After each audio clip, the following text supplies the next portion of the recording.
Ya, assalamualaikum warahmatullahi wabarakatuh. Kembali lagi di P-Talks PD TV.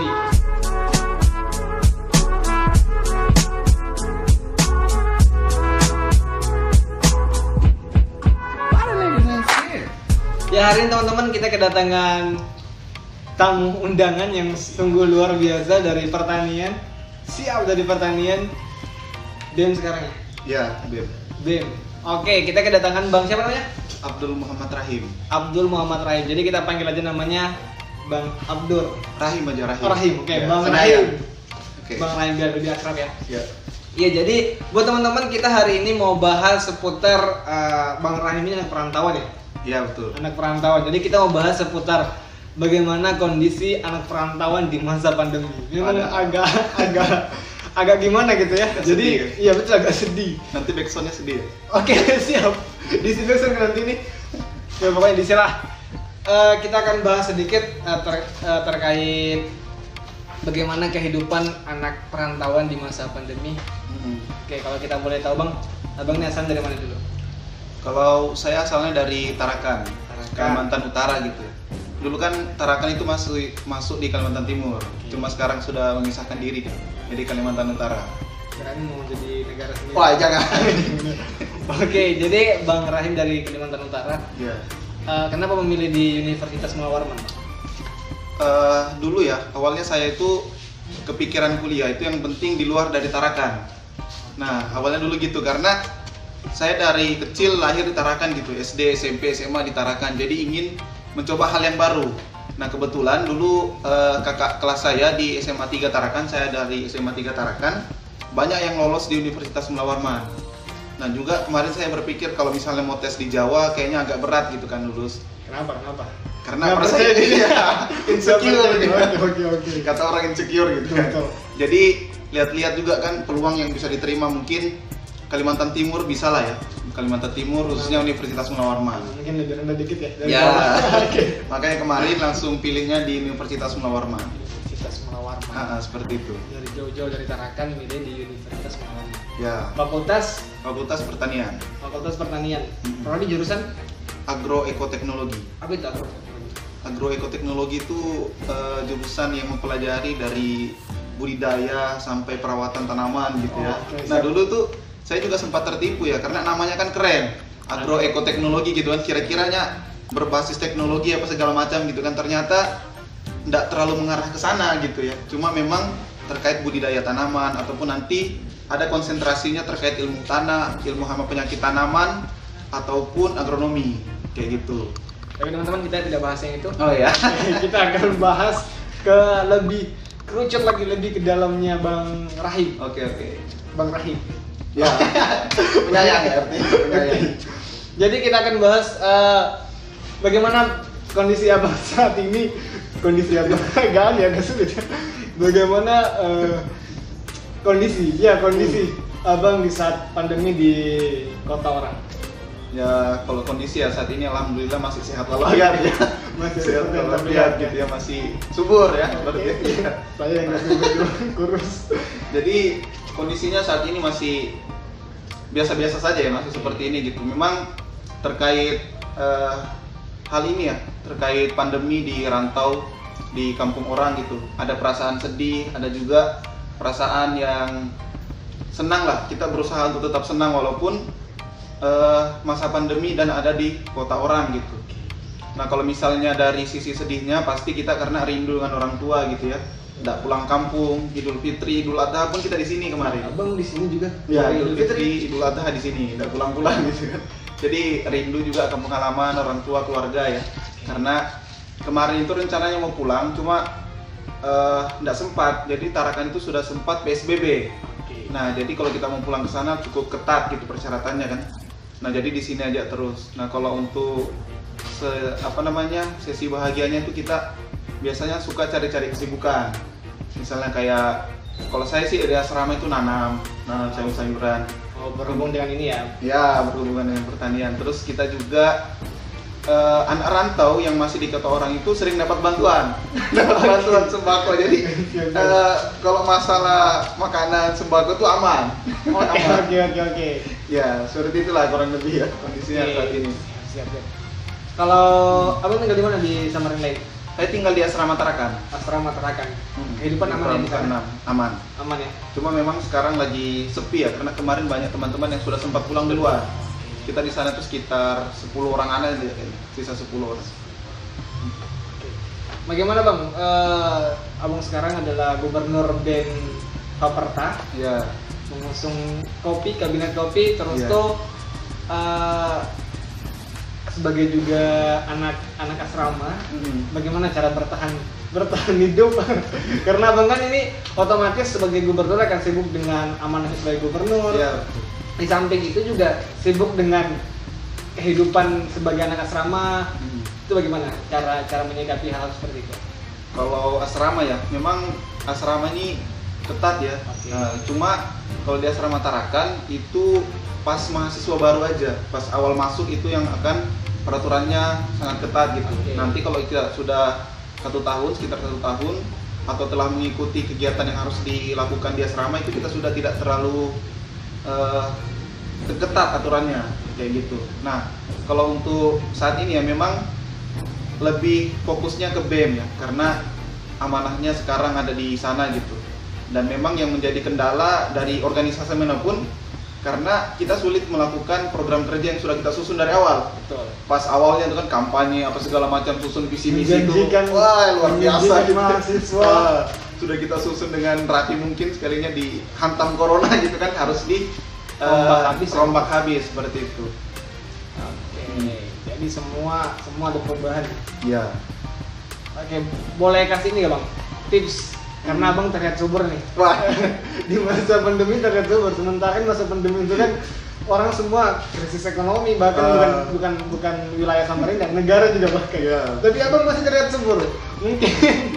Mungkin berikan tips ya, tips terkait ini bang, bagaimana bisa tetap bertahan hidup bahagia, hidup aman, bahagia, sentosa banget. Abang kan terlihat bahagia banget.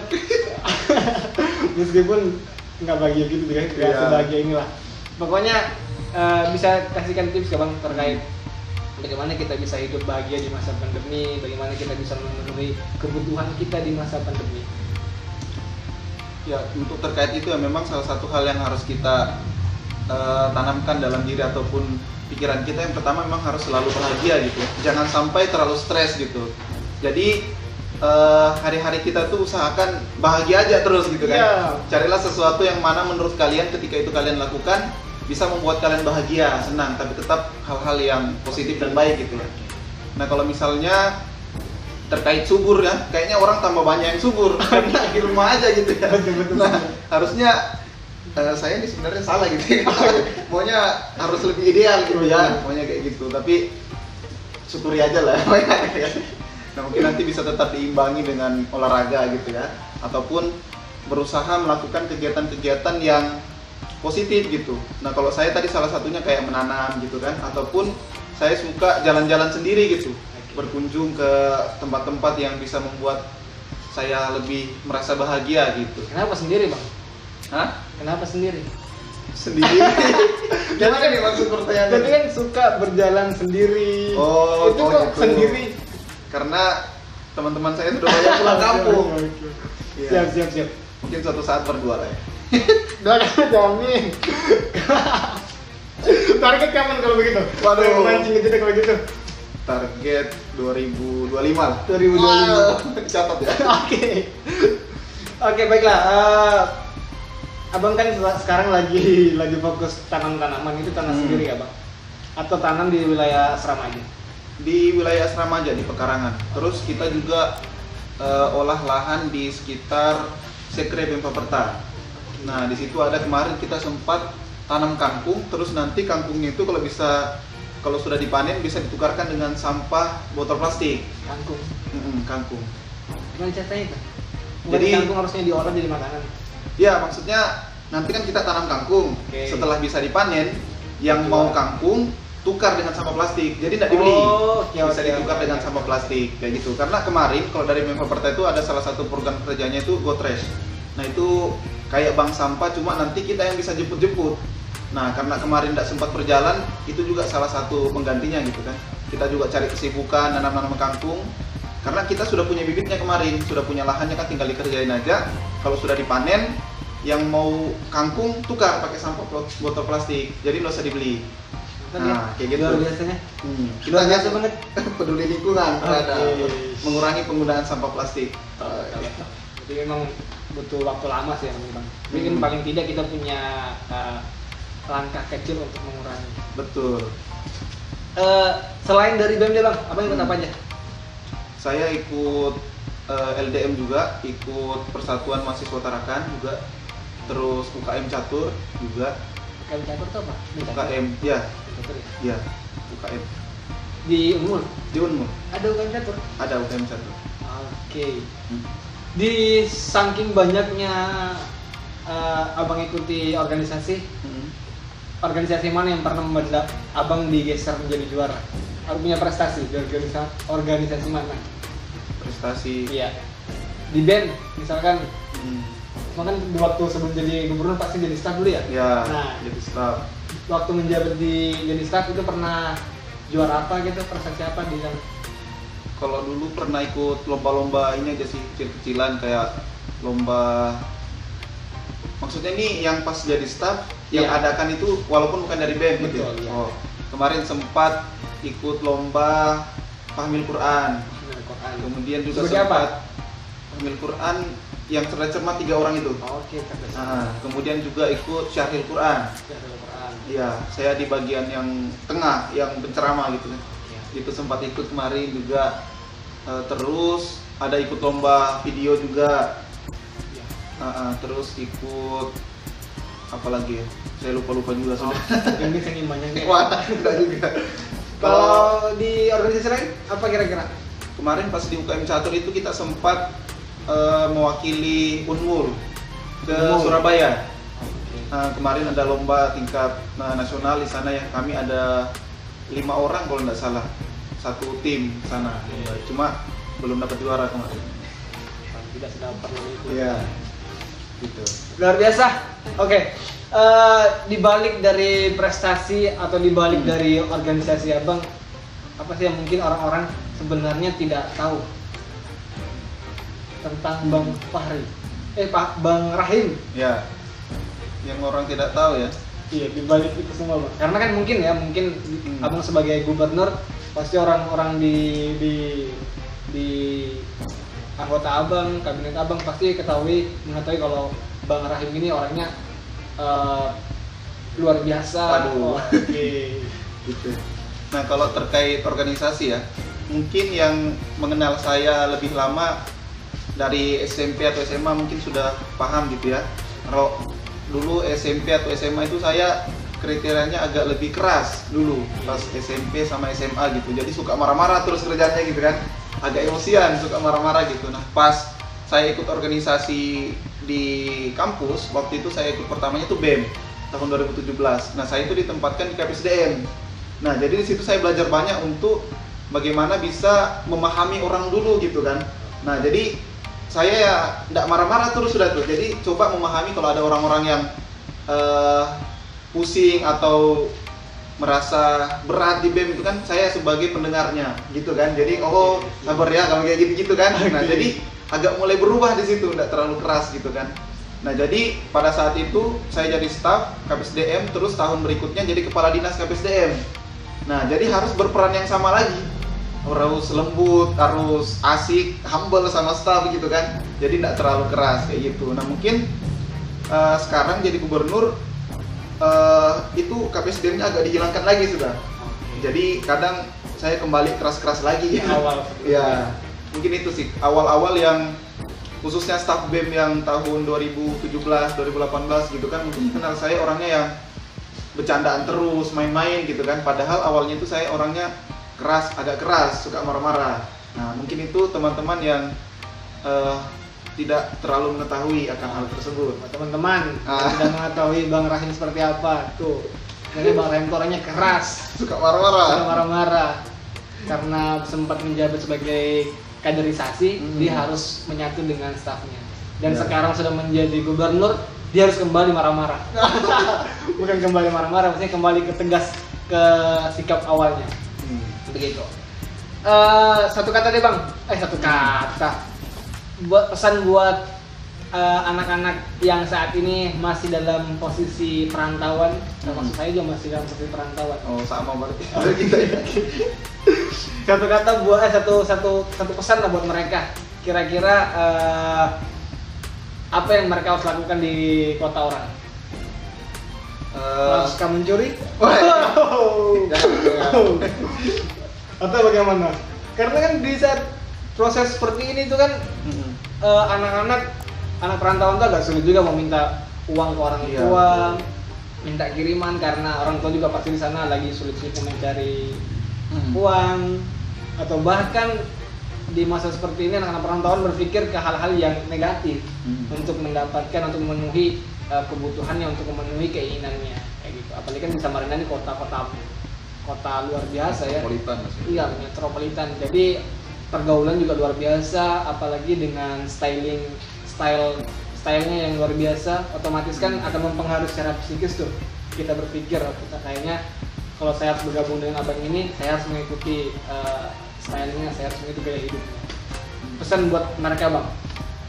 Pesan ya. Mungkin anak perantauan mencakup kita juga ya. Oke, sebagai mahasiswa perantau juga. Pesan buat saya tidak kalau gitu. Iya, sama saya pribadi juga ya. Oke. Nah mungkin selalu tingkatkan iman dan imun ya. Dan yang terpenting adalah jangan lupa untuk selalu bahagia. Nah, itu aja sih. jangan lupa untuk bahagia, selalu bahagia. Kalau abang bagaimana cara memunculkan rasa bahagia di dalam hati itu, dalam diri itu bagaimana? Karena orang tuh enak betul ngomong kalau misalkan jangan lupa bahagia ya. Ya. Karena kita sendiri sebenarnya bingung juga bagaimana sih cara bahagia ini. Nah, kalau terkait masalah bahagia ya, setiap orang punya tolak ukurnya masing-masing. Nah, mungkin yang harus kita pahami pertama adalah mana tolak ukur yang bisa dijadikan sebagai indikator kebahagiaan dari diri kita sendiri. Nah, harus kita pahami dulu diri kita sendiri supaya bisa menentukan, oh ini bisa membuat saya bahagia, ini bisa membuat saya senang, ini bisa membuat saya gembira gitu kan. Kalau saya indikator bahagianya tuh sederhana aja gitu kan. Cuma lihat yang lucu-lucu itu sudah bahagia gitu kan. Ngobrol sama teman yang aneh-aneh itu sudah bikin saya bahagia. Terus lihat sayuran yang hijau segar itu juga buat saya bahagia gitu kan. Nah, jadi kalau saya sesederhana itu sudah bisa bahagia. Lihat orang susah bahagia nggak? Itu nggak bahagia. Nggak bahagia. Iba dan ingin menolong. Gitu. Oke, siap. Kan gitu ya. Iya.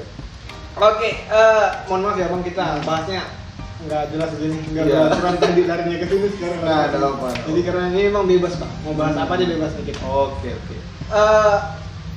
Abang berapa bersaudara sih sebenarnya? Saya saudara ada 4. Saya anak kedua. Dari 4 bersaudara ya? Ya, dari 4. Ada cewek, ada cowok? 2 cowok, 2 cewek. Iya. Produksinya luar biasa, bagus banget. Iya, bagus. 2 cewek, 2 cowok. Iya. Siapa tahu mungkin yang cewek bisa dikenalkan ke bisa. Dia kuliah di Unpad juga. Kuliah di Unpad juga. Angkatan 2019, Fakultas Hukum. Baru masuk Mas. Cuma dia sempat pulang kampung. Tapi enggak ikut.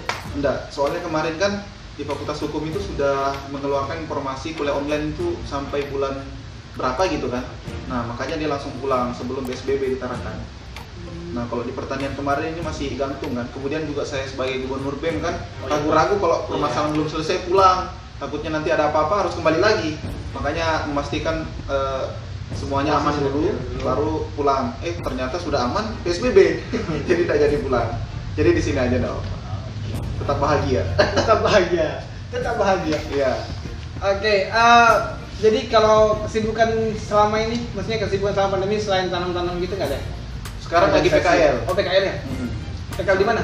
PKL di Balai Penyuluh Pertanian, Lempake. Selain itu ya biasanya kemarin-kemarin sibuknya kalau di BEM ya memang saat ini salah satu hal yang kita fokuskan itu advokasi. Karena permasalahannya memang terkait UKT, kemudian masalah surat izin masuk kampus apa segala macam gitu kan, kemudian permasalahan akademik, semuanya fokusannya ke sana sih sementara ini. Jadi kemarin itu sibuk urus masalah mahasiswa yang mengurus keringanan UKT, kemudian urus mahasiswa baru ya kan mulai masuk jalur SN. Jadi kita kalau di BEM sementara sibuknya ke sana sih, paling sibuknya ke masalah advokasi. Karena kalau sistem online validasinya agak sulit ya. Ya betul. Semuanya Bisa sistem aja online. dimanfaatkan sama birokrat untuk Nah, naik data, iya. betul kan? Karena Terus sistem- banyak sistem yang error juga kemarin kan, jadi harus dikawal gitu. Oke. UKT di sana berapa tuh bang? Kisaran? UKT paling tinggi 5 juta kalau di pertanian. Oh. Ya ada 5 golongan, ada 500, 1 juta, 2,5, 3,5 sama 5 juta. Oh nggak setinggi ini ya. Hmm, Di FKIP juga bang tinggi bang. tinggi. Iya. Sampai 6 juta. 6 juta paling tinggi. Iya. Oh. Apalagi kan sekarang kalau di Jakarta ada pemberlakuan ini nggak bang? SPI? Belum ada ya? Tidak ada. Tahun lalu itu sempat masuk list. Jadi tahun lalu kan ada 5 yang mau dijadikan SPI, yang 3 fakultas kesehatan, terus perikanan dan pertanian. Nah cuma kemarin kita bersama teman-teman BEM Unif yang tergabung dalam jaringan advokasi Mula Warman, kemarin juga sempat aksi kan. Salah satu tuntutannya terkait SPI dan alhamdulillahnya Pemerta dicabut. Nah untuk tahun ini sudah saya tanyakan lagi ke Wakil Dekan Bidang Keuangan, juga mengatakan SPI tidak bisa diberlakukan tahun ini karena memang lagi kondisi pandemi dan lain sebagainya. Jadi insya Allah nggak ada tahun ini. Kalau ada gas aksi, jangan sampai ada pokoknya ya. Bagaimana bang? Sudut pandang abang terkait apa tuh yang baru-baru kemarin meledak tuh bang? Di mana tuh? Apa itu? Meledak tuh di Lebanon. Lebanon. Iya. Abang pernah baca-baca nggak isi-isi itu? Kalau baca secara rinci sih belum, cuma lihat videonya aja kemarin kan banyak tersebar gitu kan. Cuma ya salah satu hal yang memang bisa kita lakukan yaitu mendoakan gitu ya saudara-saudara kita yang memang jadi korban akan tragedi tersebut gitu. Nah kalau untuk hal-hal yang spesifik saya pribadi juga belum terlalu mendalami gitu. Karena saat ini di tahun ini banyak banget ya kayak isu-isu yang Iya. luar biasa ya. Banyak PKS sekali. juga belum selesai. Karena yang kita bahas dulu pertama itu agak sedikit banget gitu ya. Ya. Kita bahas tuh politik. Iya, betul. Ini bang, abang sudah nonton nggak sih orang yang di Instagram itu yang buat video dia arahnya ke ternyata orang Indonesia itu bentuk perhatian itu luar biasa keluar, sementara yang terjadi di Mas Hamba kemarin itu tidak. Oh iya iya. Abang pernah nonton nggak? Ya nonton. Bagaimana menurut abang? Untuk terkait itu ya mungkin untuk kasus di sana memang juga belum show up gitu secara apa ya, belum tersebar luaskan gitu mungkin ya. Nah mungkin itu yang video itu yang dilakukan adalah salah satu cara untuk menginformasikan bahwa kondisi di sana juga sedang tidak baik-baik saja. Nah jadi kenapa itu bisa tertutup? Karena ada informasi yang ibaratnya tidak penting tapi proses penyebarannya lebih luas. Nah mungkin itu juga sebagai salah satu faktor gitu ya. Mungkin itu juga sebagai PR buat kita ya, memang generasi muda ya. Kalau misalnya ada terkait permasalahan ataupun hal-hal baik, kita harus bisa mempublikasikannya secara maksimal sehingga konten-konten yang tidak jelas, kemudian tidak ada maksudnya yang baik gitu kan bisa terkalahkan dengan hal-hal yang positif. Oke, Kayak gitu. Jadi kalau saya sih bang, memang wajar sih karena orang Indonesia bentuk perhatiannya besar terhadap keluar, padahal di dalam sendiri itu masih banyak permasalahan. Dan salah satunya mungkin tidaknya terlihat atau tidaknya ada publikasi dari sana ya, dari yang cukup ini secara rinci. Selama COVID ini bang, pertanian kira-kira dari segi pertanian terganggu nggak? Kalau sejauh ini belum terlalu terganggu ya, karena kemarin juga kita sempat membahas gitu terkait bagaimana stok pangan di tengah pandemi. Memang juga disampaikan oleh Menteri Pertanian stoknya akan aman dalam beberapa bulan ke depan gitu. Petani-petani juga masih tetap melakukan aktivitas seperti biasanya gitu. Sejauh ini sih masih aman gitu. Cuma salah satu yang menjadi permasalahan itu proses penjualannya, karena waktu itu sempat pasar ada beberapa yang tutup, kemudian jarang orang yang keluar rumah, jadi yang beli itu juga berkurang. Nah sementara permasalahannya sejauh ini dalam proses penjualan hasil panennya. Kalau produksi aman lah ya? Ya produksi aman, terutama padi. Itu masih Karena aman. pelaku-pelakunya kan ada di daerah-daerah Ya. perkampungan kan. Ah. Perkampungan kan belum tersentuh, bahkan mungkin belum tersentuh Ya, mudah-mudahan tidak semakin besar. Oke, siap. Berarti bisa menjamin lah untuk beberapa bulan kemudian. Ya, Untuk- berdasarkan datanya bisa. Beberapa tahun. Ya, kalau misalnya di Samarinda khususnya dijadikan lahan tambang terus, wah Habis ya. habis. Susah. Bisa kita kayak zombie nanti. Betul bang, kayak zombie. Iya. Saking kelaparannya kita itu. Makan teman. Makan teman. Tapi sekarang kan bukan zamannya makan teman secara ini ya. Iya, secara langsung. Secara- Dari belakang. Betul. Astagfirullah. Tidak boleh gibah. Udah boleh nggak boleh. Itu bukan gibah ya. Oh iya, bukan gibah tapi juga kenyataannya begitu Iya, kan. betul.